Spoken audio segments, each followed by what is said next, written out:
Welcome. This video introduces transmission lines, basic distributed circuit elements, in contrast to lumped elements, but also in combination with lumped elements. For a circuit element small in comparison to the size of the circuit signals, there is no significant variation in the value of current within the lumped element resistor physical dimensions. Lumped element modeling and analysis can be valid and accurate at these frequencies. If the resistor and wavelength starting point on the previous slide isn't clear, please see this related video on lumped elements. But higher signal frequencies in electronics design and analysis mean shorter wavelengths. As the wavelength becomes comparable in size to the physical circuit element device, lumped circuit analysis becomes less accurate, and we turn to distributed circuit elements. Distributed circuit elements model variation in the currents and voltages along the physical dimensions of the circuit element device. Transmission lines are basic distributed circuit elements used for signal conduction at high frequency, like wires are used at lower frequency. The sine wave, shown above the blue section of transmission line, illustrates an AC signal varying along the length of the transmission line. The transmission line appears to be longer than 7 signal wavelengths. Here are several examples of transmission lines. Coaxial cables and microstrip have a small conductor for the signal path and a larger ground return path conductor.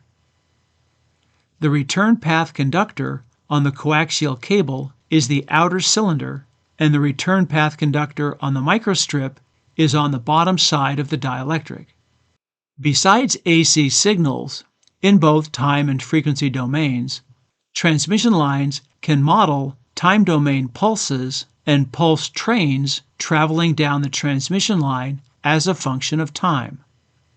The Qucs simulator simulates distributed transmission line models in addition to lumped element models. This simulation shows a pulse traveling to the right down the transmission line, much like the picture in the previous slide. The dashed magenta line is the pulse going into the left side of the transmission line, and the solid red line is the voltage after the transmission line at V out. Here is another simulation with 3 sections of transmission line. We can view the voltage at the beginning and end of each section. The red signal is the voltage input to the first transmission line, so it goes up and then back down first. Blue is after the first section. Magenta is the voltage after the second section. The green signal is the output voltage, the voltage after the third section. For better visibility and clarity, this slide separates the various signals by artificially adding a voltage offset using an equation in Qucs.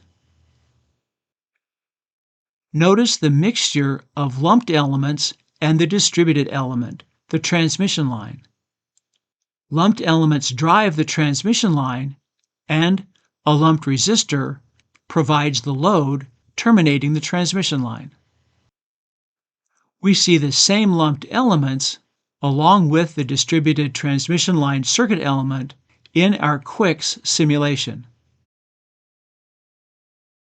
Not only can lumped circuit elements be used to model non-lumped circuit elements with parasitics, but lumped elements can also be used to model distributed circuit elements like transmission lines.